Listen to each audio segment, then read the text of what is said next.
Hello everybody, welcome back to the channel. Hope you had a very Merry Christmas, hope you got everything you wanted.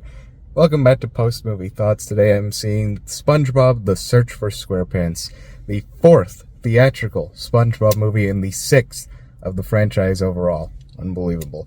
I understand that this review is coming much later than most people's. I was originally planning on seeing this the day it came out, but then my theater sporadically closed due to power outages in the area, and then immediately afterwards, I got sick.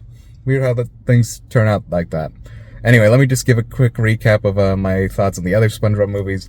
First movie, love it. This is one of those movies I've seen so many times as a kid. I just love everything about it. And yeah, even though there's been some debate, including among the crew members of SpongeBob, as to if this is the end of the series, in my opinion anyway, it takes place at the end. And if the day ever does come when SpongeBob does decide to end, I imagine they would air this movie after the final episode. At least that's what I would do anyway. Second movie, also love it, to the point that I can't decide which is better, that or the first one. I just thought it was so funny, so weird, and but in a good way.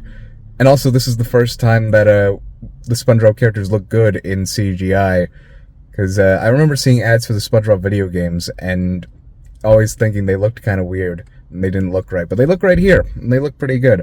Third movie I actually never saw, not just because it came out during the pandemic, so seeing new movies was kind of hard, but also it just sort of looked like they were redoing the plot of the first movie, combining it with the episode Have You Seen the Snail?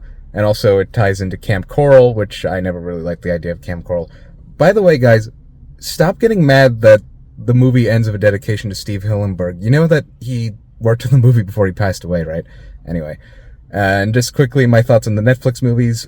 Plankton the movie, I thought was surprisingly really good. I didn't expect it to be that good, but yeah. And again, going with the animation, going back to the video game comparison, the animation in that doesn't really look like a movie. It looks more like a really polished video game cutscene.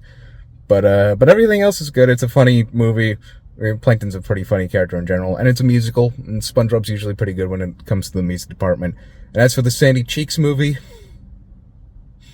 so, with this new one, I was always pretty interested in it when I first heard about it, because this is the first of at least the theatrical movies anyway, to not be solely about Plankton trying to get the formula. And I understand he's the main villain, so, you know, you want to turn that conflict into a story for a movie, but SpongeBob has other villains, and this movie remembers that, as it's all about one of the best SpongeBob villains, the Flying Dutchman. So I will let you know my thoughts.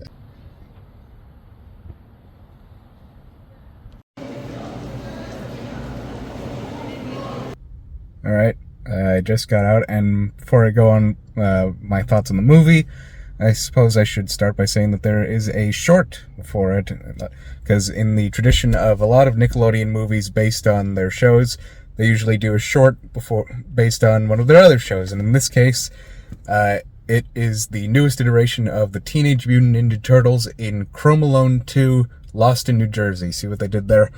And even though I've never really been a huge Ninja Turtles fan, I really like this, because it's making fun of AI, which, you know, at a time when AI is threatening to take people's jobs away, it's always nice to see a little bashing of that, I should say. And the villain that they fight in this short is just so funny, because he gives them their backstory. It's like every famous movie villain's backstory all mashed together. It's really weird, and even they're like, that doesn't make any sense whatsoever. And if you are familiar with Ninja Turtles, there's a bit in the credits that relates to something else with Ninja Turtles and Christmas. It's sort of like a if you know, you know sort of thing. But I thought that was pretty funny. So how's the movie itself? Can we talk about the Ninja Turtles short some more? Okay, that's mean of me to say. Short answer, this is not as good as the first two SpongeBob movies.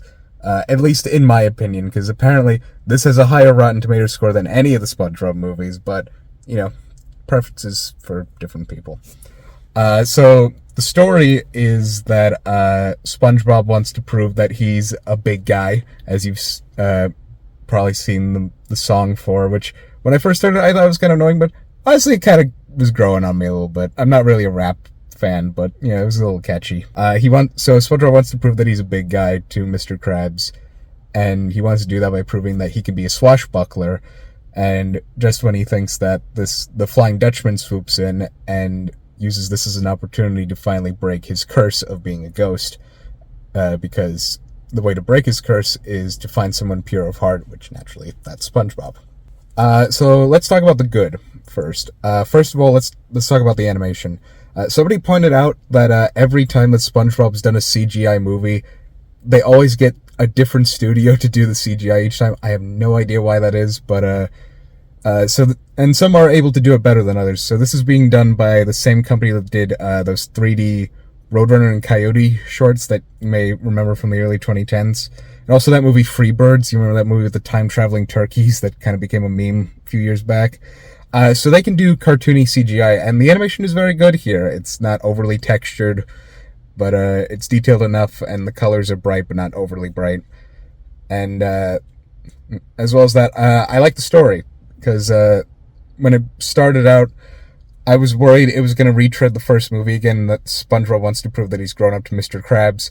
But it goes in a different direction than that, and I like this setting of the underworld. We've never seen that before in SpongeBob. And I also really like this goes into the relationship between SpongeBob and Mr. Krabs. From the posters, you think it's going to be all about SpongeBob and Patrick, but it's really about SpongeBob and Mr. Krabs' relationship, which is really great, because a lot of times in the show, he's seen as kind of a jerk and doesn't really care about anybody or anything other than money. But here he sort of looks to SpongeBob as kind of a son figure, and SpongeBob even refers to Mr. Krabs at the very end as his mentor. And I like the Flying Dutchman in this. He's sinister, but also acts just as goofy as SpongeBob. As you may have seen, he's played by Mark Hamill, obviously Luke Skywalker, but also the Joker and many other voice acting roles. Whereas in the show, he's voiced by Brian Doyle Murray.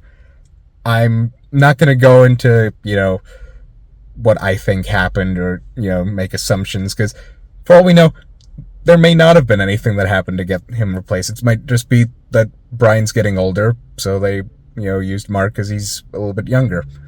But he can also do, a villain voice. So all that's fine and good. So what don't I like about this movie?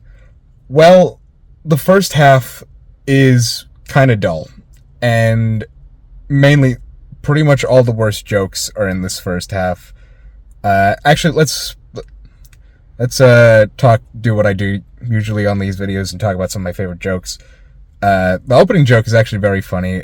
It shows this live-action pirate giving you the backstory of the Flying Dutchman, but he's on a ship, and the ship keeps moving to the right because of the waves, so he keeps falling off screen. That's funny. There's a bit where Mr. Krabs is painting a dollar in a bottle, like a ship in a bottle, and then it's revealed that he's in a giant bottle. There's this whole sequence where Squidward is being hypnotized by these sirens, and they're torturing him because, of course, his clarinet music is very bad. And probably my favorite joke, there's this whole montage where SpongeBob and the Dutchman are doing these challenges that he needs to do in order to, break the curse. And they're both acting so goofy, and then it gets so insane that they do this weird Monty Python-style joke where they're like, we interrupt to bring you a message from the president of Paramount, which is portrayed by that realistic fish that's usually like a news reporter on SpongeBob, and he's like, this movie has gotten way too far off the rails. We need star power. Get Sandy Cheeks in this movie. And then she pops up, and then it's revealed it's a monster in disguise. He's like, that's not what I meant. It was just so weird, but I kind of liked it. But there's also, like I said, the first half is mainly just the worst, the least funny jokes. They were very heavy on the toilet humor. As you probably saw from the trailer, there's a shitting bricks joke. And at one point, Squidward says underwear and then laughs about the fact that he said underwear, which just feels very out of character for Squidward. I was very worried that was going to be throughout the entire movie. Luckily, it's not. But there's many parts of this movie where I know I was supposed to laugh, but I didn't. Also, I feel like SpongeBob's goal in this is not quite as big as some of the other movies.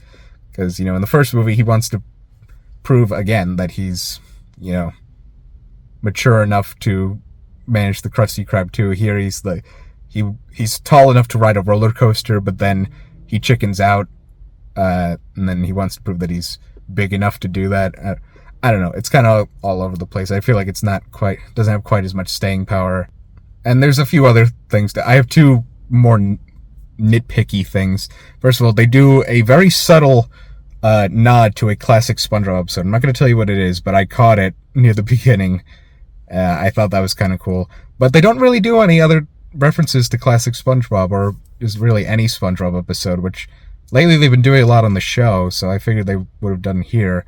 And also, just as a minor thing, they introduced this pirate-themed amusement park that SpongeBob and Patrick go to. Why didn't they just use Glove World? I don't quite get. I get that there's the whole pirate theme of this movie, but I don't know. It's just kind of weird. It's kind of like how, again, comparing to the first movie, how they make up Goofy Goobers, but we already have Weenie Hut Juniors. So with all that said, do I hate this movie? No, not at all. As I said, it's the first half is not very good, but it really picks up in the second half. This is kind of the definition I would give to a middle-of-the-road movie, 5 out of 10.